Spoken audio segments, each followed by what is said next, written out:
That went fast. I just glanced down and saw that it was 8:46. Good morning. Yeah, let's go ahead and start. I want to welcome everybody, board members, counselors, commissioners, and all other participants. Good morning. Glad you could join us. I think the first item is, I see here on the agenda, is the Strategic Action Committee updates and discussions. And we have an item under robust implementation, collaborative leadership. Is that something that board member Peterson was working on in general? Was that, here we go. Yes, board member Peterson and Dr. Krebs.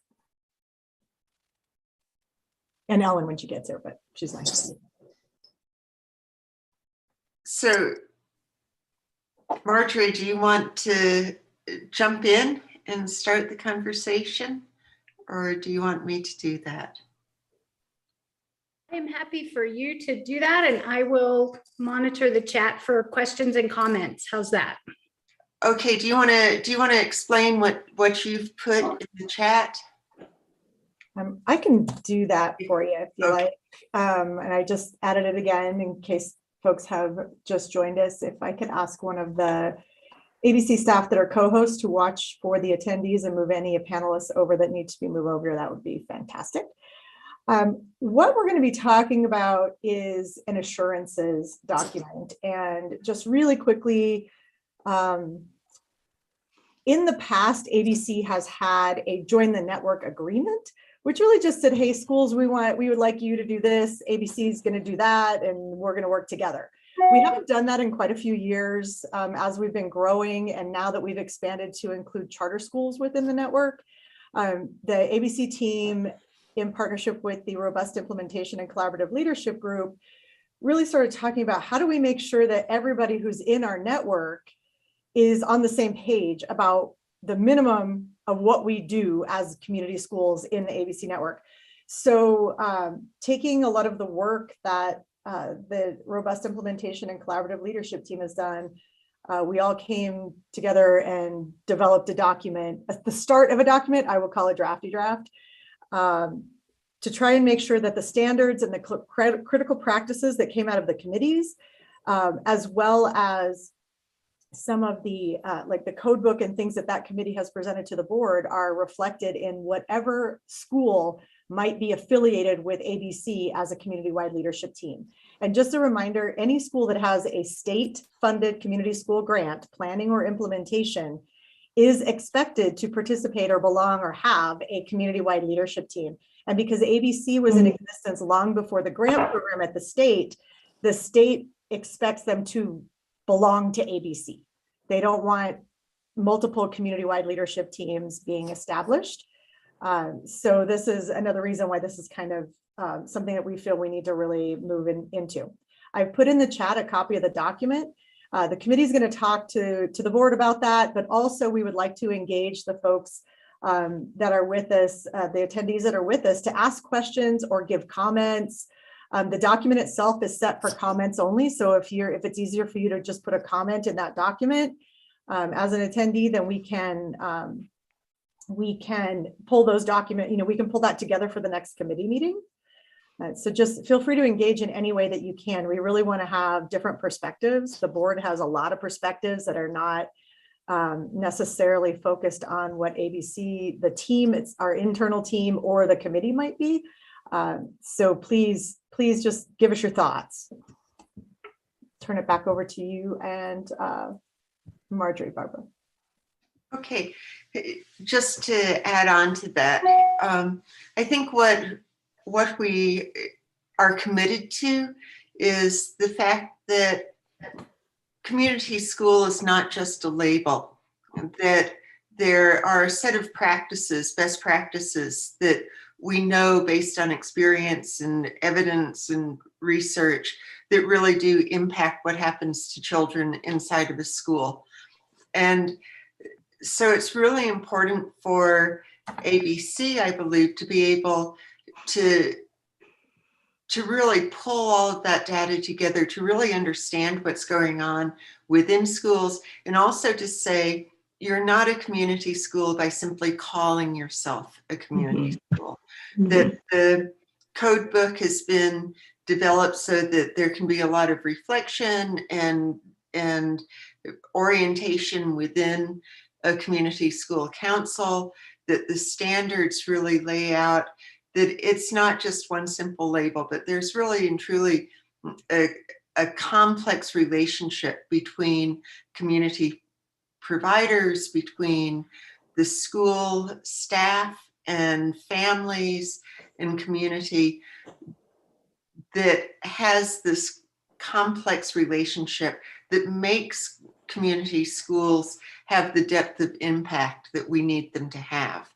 And so the goal of the assurances is to really, first off, let schools know as they enter into becoming a community school, they have their eyes open to what really is involved, that there's a level of commitment as they become a community school, that again, it's more than just a label, that there's a complex set of practices. And at the same time, we don't want it to be so overwhelming and discouraging that no one becomes a community school. It needs to be realistic in terms of what schools can take on and what all of the community within that school can take on. And so that's sort of the basis for the discussion, and it can only be really successful with all of your input. And so we'll just open the door to comments and conversation. It's Peggy, Board Member Peterson. So, we know that there are schools that are not going to have community school coordinators. So can you all kind of tell me how this is going to affect that, if it is at all, if that's going to be, it's not a must anymore that you have to, and we know one school that we're talking about for sure. I believe the bottom line criteria of a community school, of being part of this network, is having a community school coordinator.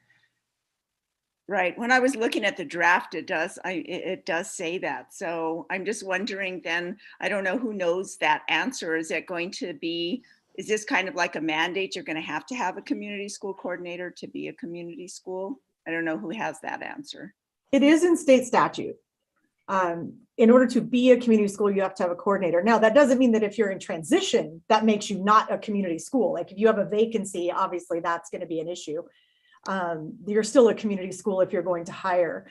But a community school, one of the cornerstones of that is having a community school coordinator that's focused on co-leading, co-creating, and developing that community school strategy with the collaborative leadership stakeholders between for us, community school council and in the instructional councils at a school. So it definitely is something that we don't want to let go of, because during the certification process at the state, that will be a requirement. Thank you.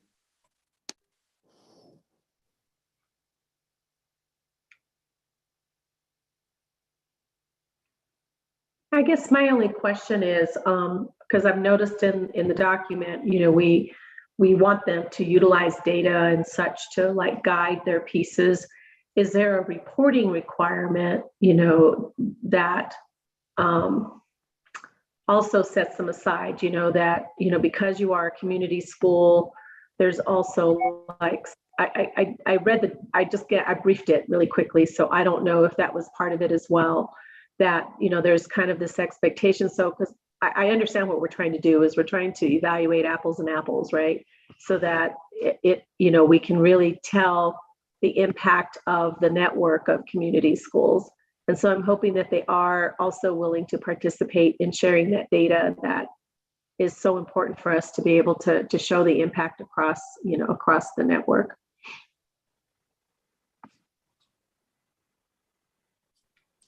There's a section in here that started around the data and reporting. We're trying to be very mindful of what we need, but then also what the state needs now for state funded grants, because the reporting is pretty intense, but also what might be required. So what the committee agreed upon was some basic participation for ABC, mind you, for other, this is just the basic, if you're a community school, ABC wants access to these things so that we can report back on it. I think the biggest unknown is how we braid the minimum that ABC needs to know with all the various funding streams that may be coming and hopefully will be evolving at the state level through various state agencies, federal agencies, et cetera. But this that's in here would be basically a minimum, and we would develop, we don't already have tools. Okay. We would take on the responsibility of developing a reporting tool that made it hopefully as easy as possible.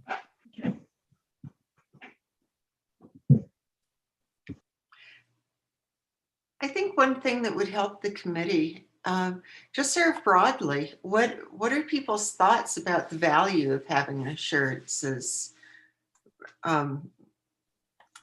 form, thought, agreement? I never know quite the right word to call it, but what I think it would help the committee to hear back from a wider group of people is there, do people see a value in doing this and as we move forward? Hey, Barbara, it's Sasha. I'm actually on the committee, but I don't know if I expressed this during our committee meeting. I think that this is a step in the right direction.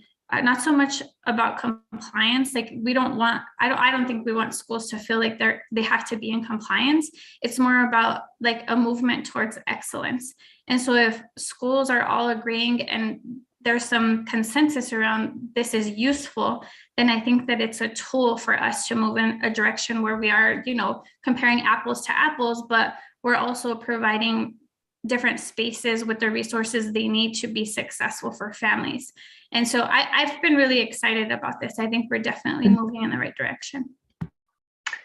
I would add that it also, what I like about it is not so much that it's assurances per se, but it's like being part of a network, right? This is kind of like an association of sorts, and agreeing to be part of this association and this network is that there's some shared values and some shared pieces that we believe in because we want to demonstrate that impact. And I'm hoping that that's what drives them to want to come to it, is because they can see that they're going to be part of a larger group that's going to be a really important voice, one, not only for the advocacy of community schools, but also for the advocacy of the importance of the work and how the impact that it's actually having for students and families.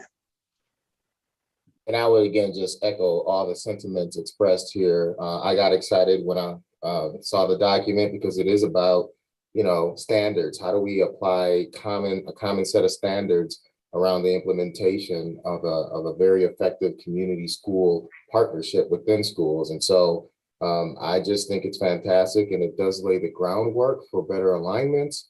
And again, not so much compliance maybe, but also looking at how we can collectively impact the work across the schools that are participating. So it's more of kind of this collective set of results that we can look at where there's true fidelity and alignment to the process. If I could just add that I really like the word assurances, because I think that speaks to all the groups that are connected. So for example, if a family is moving from one community school to another, they know what the basic expectations are and what the services are that are going to be provided. I also do school accreditations with Cognia, and that's the first step. Before you can be accredited, you have to show that you have these assurances. You have documentations on your safety plan, your technology plan, your strategic plan. You have the foundation for success. And then I think the rubric that we have helps schools build on that. But assurances not only means that we will help you assure that you have those things, but that you will keep those in place with the change in leadership, change in teachers, et cetera. These are the basic expectations that everyone can be assured are in place for a community school. So I think it's a great document. One of the things that I heard with all of that discussion too is that it's not a compliance document, that it's really a guide for growth, and that it's that growth mindset that should encompass it, for where do we need to get to, and how do we create those stable and sustainable systems within a school so that they continue regardless of changes that might go on. With that in mind, I don't know if people who've really had a chance to look at it carefully enough, this might be something that we just ask for feedback in the next coming weeks or so. But do you see things that are missing that should be there? And conversely, do you see things that maybe are more than what should be included in the assurances document?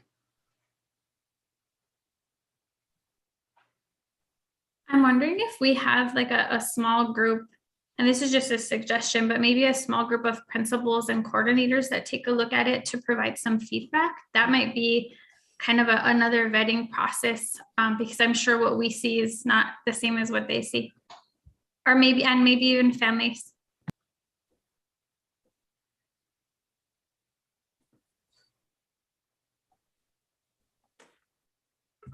I think that's a great idea. Deanna, are there principals that, both experienced principals and schools councils that are already in the middle of this, but also people that are thinking about it that might have some input and discussion before we really finalize it? Absolutely, we can reach out to schools that have active and diverse community school councils and ask them if they would be willing to discuss them in their councils. Mm-hmm. I mean, we should have the data around those that have like pretty broad stakeholder groups sitting and get some reflection on that. And just as a reminder, nothing that's in these assurances isn't in the code book or the standards that have and critical practices that have already been adopted. Right. So it shouldn't be anything that hasn't already been approved by all those stakeholder groups as well. It just maybe the stakeholder groups feel like there are things that should be in that aren't, or things that are not as important that we have, that maybe other things should be replacing them. And then there is a question in the chat from Patty to possibly put in the 4 pillars of community schools in the introduction of the document. We can certainly do that.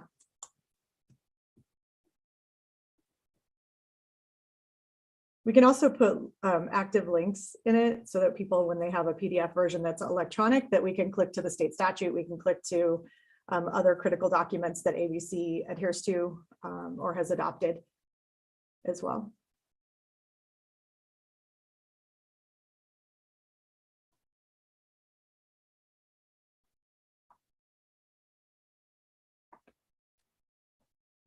All right.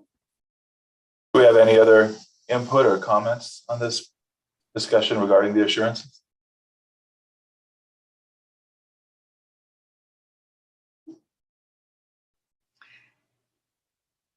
I think we'll just look forward to maybe hearing back from people as they have a little bit more time to think about it, look at the document and give feedback.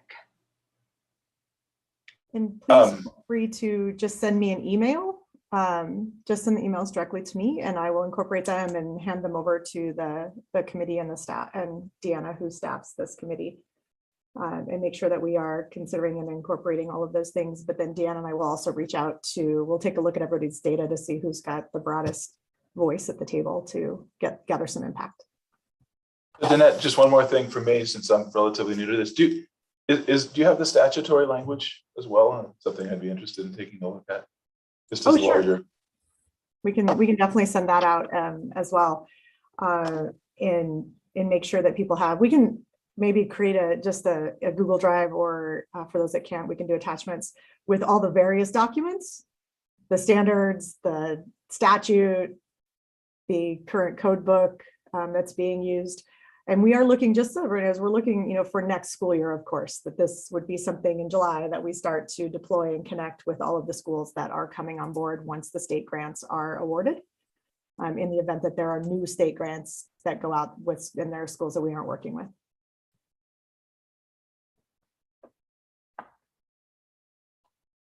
Do we want to move on and talk a little bit about the sustainable funding at this point? Sure. Just really quickly, we have got some good highlights today, or bright spots today, so I don't want to take up too much time, but just an update on that state grant application. It was supposed to drop a week and a half ago, and it has not. So we're still waiting on that, but both APS, Lindsay and Deanna have been working really closely with schools that will be applying for either planning or implementation grants to be ready to just really tweak those grants just based on what we know to be true about the process and the typical questions, so that they've been supporting coordinators directly. I believe Brian Garcia from APS also has been working directly with the principals around budget and application issues and addressing some of those from that direction. So our schools have had pretty intensive support around either their renewal grants, a new implementation, or a new planning grant as we've been working through this school year, trying to not make it crunch time, because we never know when it's going to drop. But we do know that the state wants to have everything done with it before the 1st of July. So we'll see how that goes. The full service community school grant from the federal government, from the Department of Education, is looking there. What we're hearing from the national groups is that it's looking at like May or June to drop. ABC did move forward with a contract with a professional grant writer, so that, because all of these are dropping at the exact same time, as well as another opportunity that we're working on. So we have them in line, we've met with them, we've given them a whole lot of information about ABC, about how we implement community schools in the Albuquerque-Bernalillo County area, what's happening at the state level, and they're going through all of that and kind of educating themselves on that program. And we'll see what happens. We don't know what the actual language is going to be. We do think it's probably going to be heavily focused on new community schools. Fortunately, with some of the schools that we've been working with here, they are really new community schools. They've been doing some planning, but they haven't implemented it all. So we have a pretty good cohort that we can choose from to move that grant forward, depending on what that grant says. And then the other opportunity, the 1.8 million from Heinrich's office, we will, there's an application process that you have to go through to access those funds. So they had a webinar this week that we attended, and we'll be moving forward on that. And the way that money will ultimately benefit the ABC network of schools is really just adding capacity and supports to ABC, like hopefully a little bit of funding, if not at least the training for various micro credentials or consistent community school 101 trainings for folks who are interested, some of those things that would be a little bit more static, so that we don't have to use our capacity to do that. We can just help people really quickly do that and then focus more on the implementation and planning processes. And then I'll just move on, Enrico, if that's okay, to the policy piece. Just a check-in on the community school certification process that is still looking like it is a huge priority of all parties involved across the state, including PED.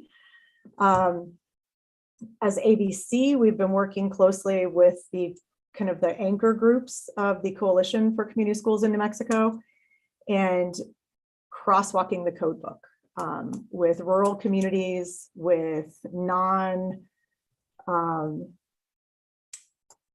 with folks that don't approach community schools exactly the way ABC does, and really trying to broaden the language and ensure that it's acceptable for everyone, so that we can utilize that to inform the certification process. Obviously, in the work being done, we believe that what we put together in that code book is really solid. as you all have checked, looked at it, voted on it, all of those things. So we would like to have the Albuquerque schools who have been utilizing that tool have an advantage to really being prepared for what could come out of that if we can help that become part of the certification process, or at least the measures, the foundation of it. We do believe it's going to happen, that we'll have sustainable funding, whether it's this year or the year after. We do have a lot of legislative support around that right now. So we'll be bringing that back to you all, probably asking for some policy and advocacy support when the time comes. Our target date to finish that crosswalk is the middle of May. So as soon as that's done, we will bring it back to the Robust Implementation and Collaborative Leadership Committee and the board, and kind of highlight where changes have been made, and just so that everyone is aware. We are also participating, the state of New Mexico, PED, and the Institute for Educational Leadership are working on a principal micro-credential, and they are developing the first pathway right now. They're working with a group of principals, about 18 consistently from across the state. There's a few from APS community schools. And we are part of that planning team in designing that work. It's really an interesting process where they really co-design with the principals, or they find out through principal focus groups and participation what maybe needs to be prioritized in that micro-credential.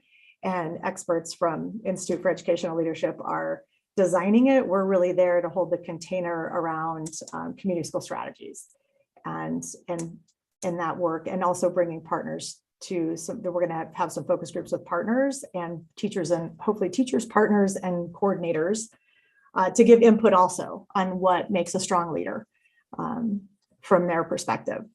So they've only met about 4 times, I think, at this point, but the target is to have it ready by August.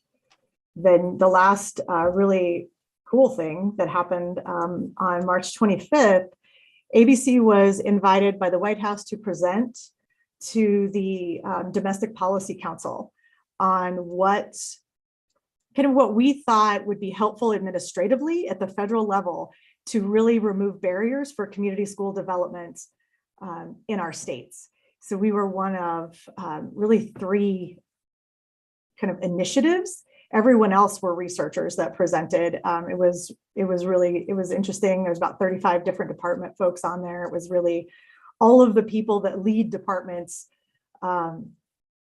connected to the Domestic Policy Council. So SAMHSA, the Office of the First Lady, various folks from USDA, different departments, and we had the opportunity to really just dig into how we do our work, and then what we really thought would be helpful at the state and local levels from the feds. So that was cool.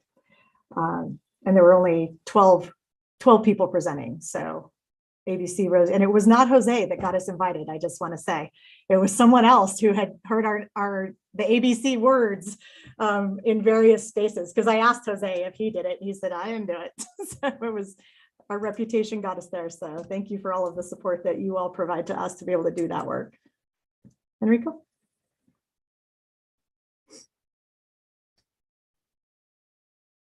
You're on mute, Enrico. You want to move on to the committee structure at this point? Yeah.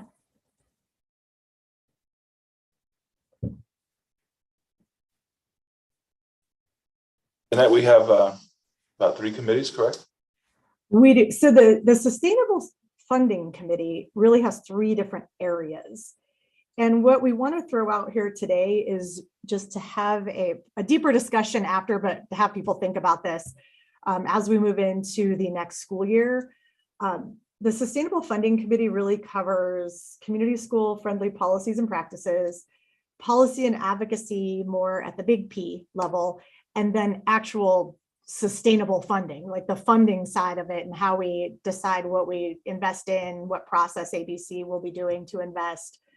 And in some of the discussions I've had with folks, these are very different things, and we're not really covering all those areas in the committee because it's the only committee that has 3 different focus areas. So one of the things we wanted the board to think about was, would it be valuable to split those up, or at least split to 2 committees so that people with interest in some of those areas or influence in some of those areas could be more engaged in something that works for them. But then also we need, if we did that, the other thing to consider is we need more board members to be involved in the committees, or at least their direct representatives, so that we can move things forward with more than one or two people. So, because that doesn't, I'm not comfortable with that when it's mostly ABC staff. But we just wanted to throw that out there and have more of a discussion in May as we start to give reports back on progress to goal for the year end.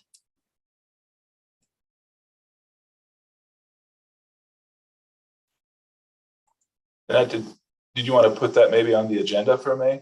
I will. Is everybody okay with that or have any concerns about? Okay.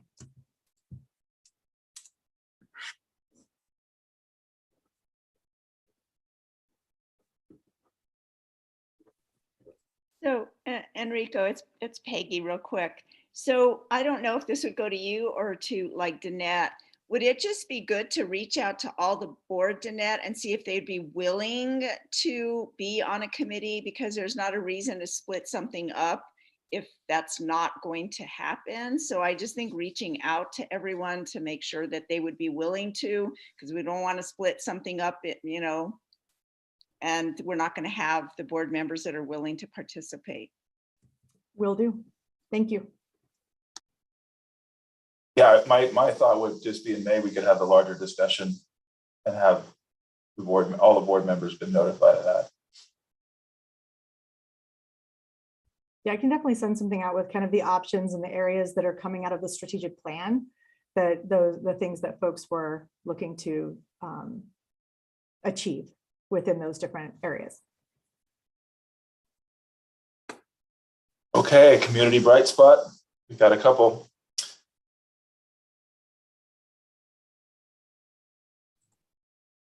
So first we asked the community school coordinator, and the principal from East San Jose is here. I'm just having a hard time promoting him as a panelist.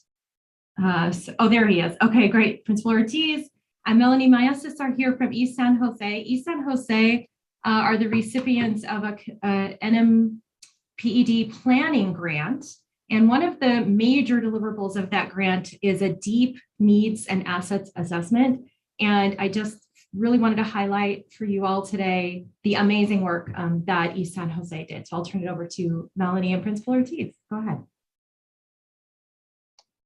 Hi, thank you so much for having us here, everyone. I'm Melanie, the community school coordinator. And Mr. Ortiz, did you want to introduce yourself? Yes, good morning, everyone. Thank you for allowing us to share some of the wonderful things happening here at East San Jose. My name is Heather Ortiz. I'm the principal here at East San Jose. And, you know, one of the things we strive to do here at East San Jose is really to meet the needs of our students, our families, our community. And one of the things we've been trying to do is become a community school. And luckily, we were able to get the grant for our planning year, and blessed to have Melanie Maestas to be our school community coordinator, who did our comprehensive needs assessment to really figure out not just the academic needs of our students, but our cultural needs, socioeconomic needs, because we really, Melanie Maestas led this needs assessment to really understand the needs of our community and our families, which really has brought in our understanding of our students, so that way we can better support them in so many ways. So I'll hand this over to Melanie Maestas, because she deserves all the credit for this, and let her explain our needs assessment and the wonderful work that she's doing here at East San Jose. But I just want to thank everyone for allowing us the opportunity to share this information with you. Thank you, Mr. Ortiz. And we do have a very supportive principal here, so it's great to have such a supportive principal. I wanted to go over the comprehensive needs assessment that we did. Very detailed. It's about 17 pages, so we're only able to do a couple of highlights. But we started off with initial family survey. It was a 25% response rate in November, and then we motivated families with incentives, pizza parties, ice cream parties, popcorn parties, and then after a week and a half, we had a 75% rate of families respond in this comprehensive needs assessment. So the first part here on the left, you see these graphs. This is kind of what these are some of the data points that the family responded in. We did do it bilingual because we're a bilingual school. And so you could see here that we grabbed a lot of data, which helped us do our improvement plan. The third assessment we did, Delta assessment, to gather staff voice for the culture. And the fourth assessment, we did a historical data analysis with the council, very detailed historical data of attendance, of our reading scores, and all the data that we could gather.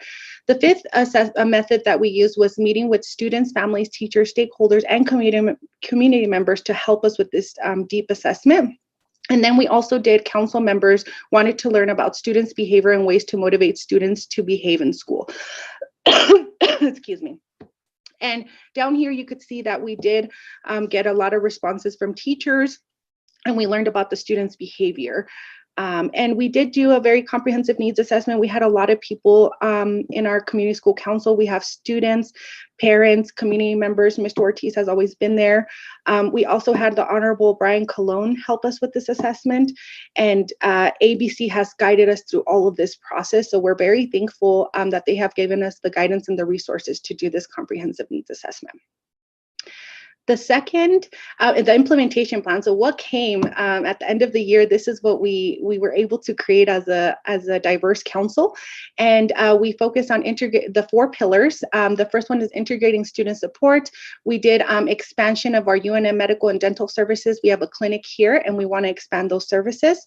Also trauma-informed trainings throughout the year with Dr. Girardi, and then annual health and wellness fairs. And we have one coming up kind of to pilot it.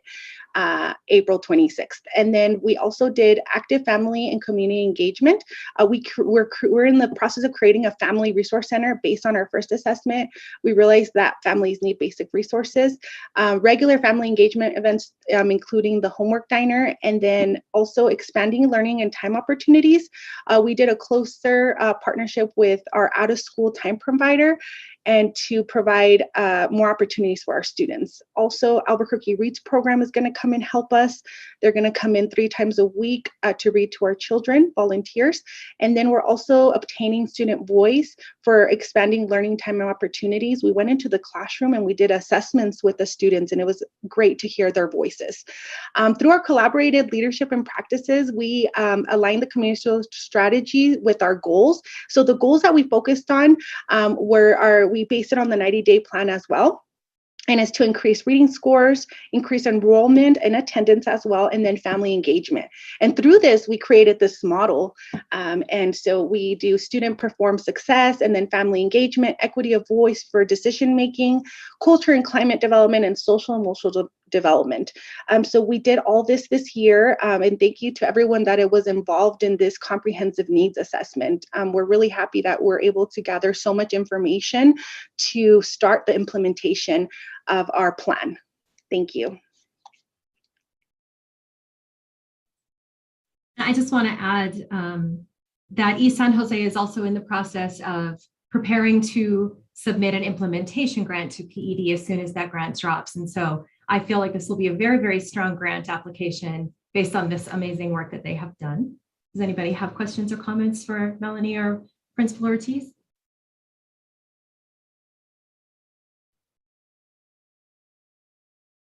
Hi, Melanie. Hi, Principal Ortiz. My name's Sasha. I work with the City of Albuquerque, and I just want to commend you on the work. This is fantastic. Just looking at the increase from 25 to 75 of respondents, that's huge. So, I mean, this is a testament to you all knowing your work and knowing your community. So this is fabulous, and it's a great way to kind of look at how these plans can really move into implementation from someone sitting in my seat. So super clear, amazing work. I love you, San Jose. Thank you, Sasha.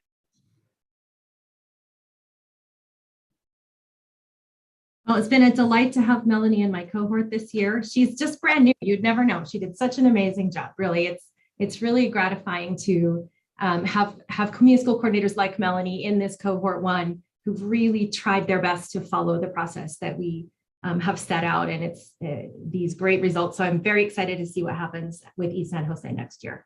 So thank you both for being here this morning. Thank you, Diana. I appreciate you all. It will be interesting to see too, in terms of the integrated student supports and the expansion of the time at the school-based health center. I am sure that with just that 75% parent participation and just in that engagement, hopefully it increases the utilization of the school-based health center for sure. I know that that's a school-based health center that is pretty well utilized.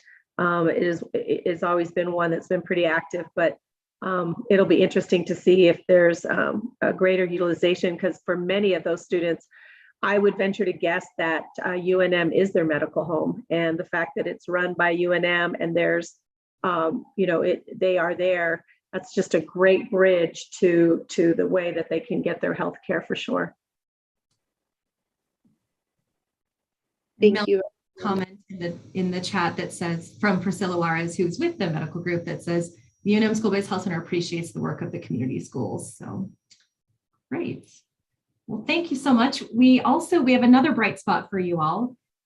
We had a chance to share some outcomes data with the governor earlier.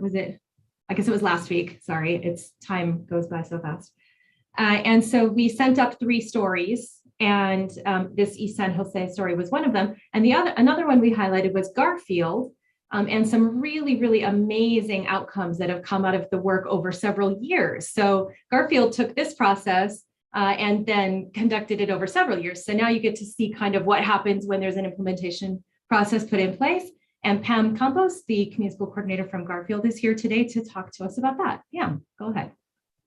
Good morning. Thank you for the opportunity to share our story with you. Several years ago, 2018-19, we had a truancy social worker, and we started our attendance team. That led to studying why our students were absent. One of the things we learned through the data was that 47 students in Q1 had been suspended for a total of 121 days. That was first quarter. By the end of that school year, students had lost a total of 563 days to suspensions. So behavior was a contributing factor to our attendance dilemma. That's the equivalent of 3.13 school years lost to suspensions. That led us to take the information to our community school council and work with our attendance team. So 2 different leadership teams were working on this. The community school council did a root cause analysis through conversations with students. In the council itself, we decided what we really needed was to talk to the students. And one of the things we learned was that they were really concerned that our emphasis was on the dress code. They would come in late. The first thing would happen in our advisory classes was binder check and uniform check. And so from the very moment they came into school, they were being hassled because they weren't wearing the right clothes, didn't have the right supplies on hand, and this kind of thing. So we also decided that there needed to be some one-on-one with the actual students who were involved. So we did this 2 different ways. The truancy social worker interviewed one-on-one students actually involved in the problem.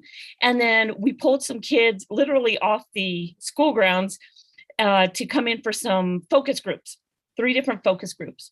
And what we learned from them was that they were very concerned about where our priorities were. So we decided one of the first things we needed to do was to maybe think about our uniform policy. We did a survey with families to talk about what their thoughts were. And that information was also taken back to the council and the attendance team. So we did several different methods of collecting data, and then we tried to address them. We made 3 changes. The first thing we did was the dress code, and we moved into a less restrictive plan. The second thing we ended up doing was changing our advisory and implementing some restorative practices at our school, so that now advisory was not all about what are you not doing right at the start of the day, but how's it going for you? Check-ins, connection circles to start our day versus binder checks and uniform checks. And the third thing we did was our new assistant principal at the time implemented and shared with us a discipline matrix to ensure that every person who was giving out discipline was doing it the same way for each incident. So if a child had 2 incidents, it was progressive. So we made 3 changes: uniform changes, advisory changes, and thank you. And you can see in 2019, we averaged 107 days to suspensions. That was with 39 students.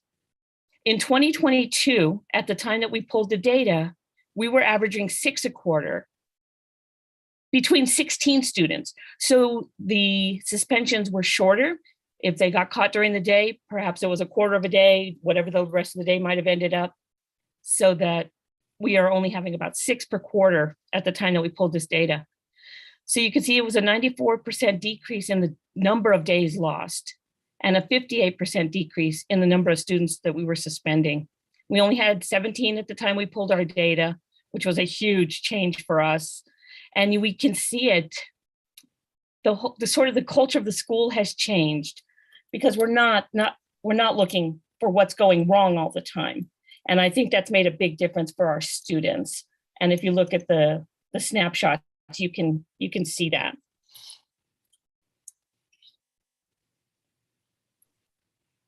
Any questions? I have a question. Hi, Pam. Hi. This is Ellen Bernstein. I'm with the Teachers Union. Yes.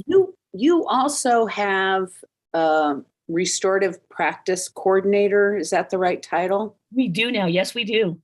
I think this is really important. And I think I think it's important to note, or you could explain how it connects with restorative practices and the progress you're making with this and that.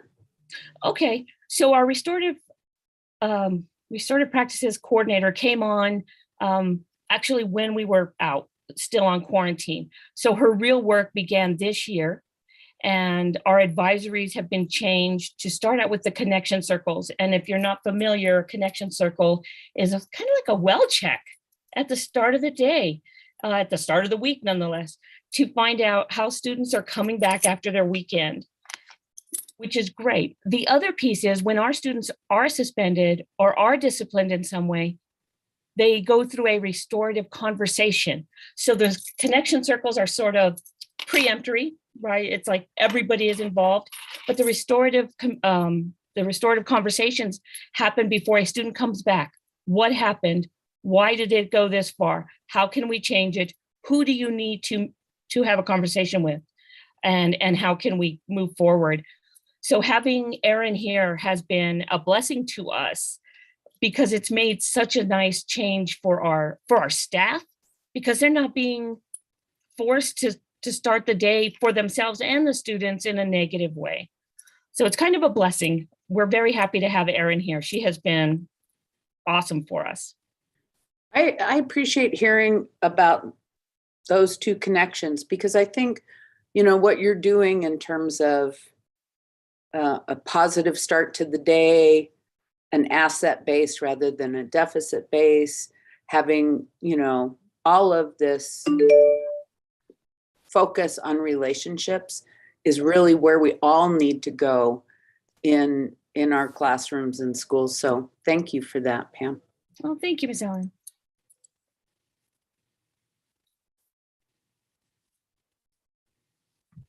I'll jump in again, Ms. Campos. This is just amazing work, and just looking at the average number of suspensions, like 39 for 2019 and 16 in 2022. That means there were 18 kids, or however many, if I'm doing the math right or wrong, that stayed in class. And that's something from the city perspective, and also just as a parent and community member, like where do these kids go when they're not in school? And so it ensured that those kids are at school, they're getting the support they need. So this is just fantastic work. Amazing. Thank you so much. We're proud of it. Took a lot of people all getting on the same page at the same time, but it's well worth it. Pam, would you say you coordinated all of those people?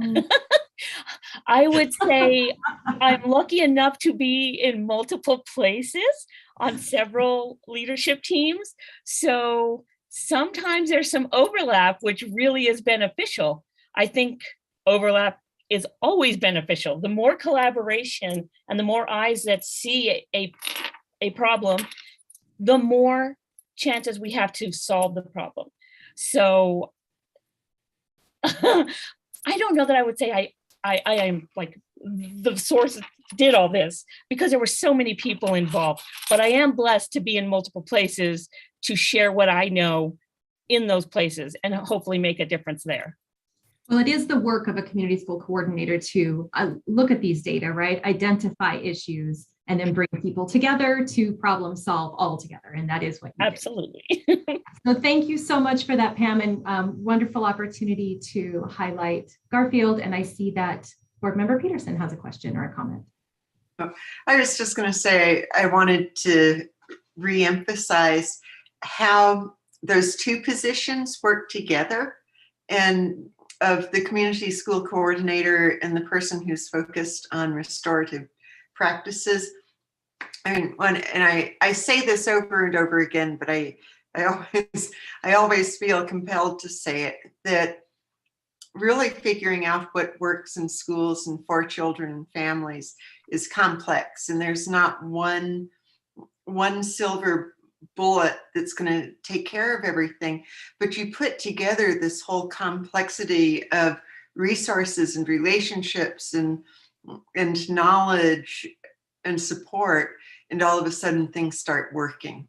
And so I just really think that's so important. And the community school coordinator is such a key part of seeing that and pulling it together. And that's why we've got to have them.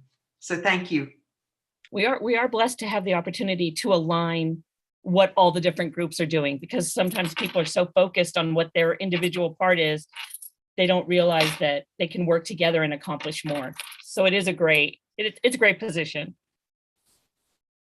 Well, we have one more community school coordinator to hear from this morning, and that is Athena Zamora from Navajo Elementary School. She's going to talk to us really quickly about South Valley Pride and what's happening over there at Navajo. Athena. Hi guys, good morning.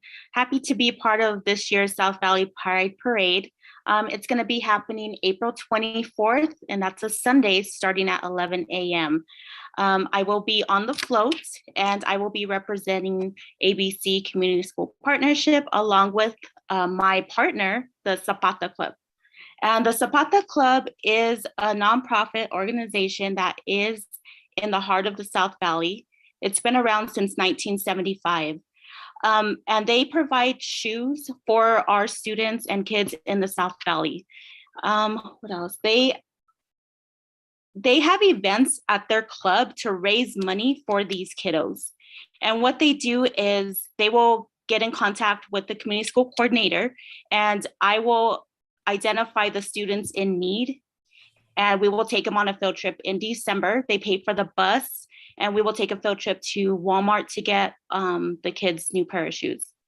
So I'm happy for that. And so your float is a shoe, which I just thought was so amazing. So yes, it was a black shoe, Converse. Now we're changing it up and we are painting it pink. And I have volunteered my boyfriend to do it. So that's him fixing it up. But yeah, it's been pretty fun trying to get this float together, and hopefully we can raise funds or get some type of sponsorship at the parade and get the word out that what we're doing is for the kids. Thank you so much, Athena. Thank you. Annette, back to you. It's actually Enrico. Yes, so thank you for that. Looks like we kind of are coming up on the voting items.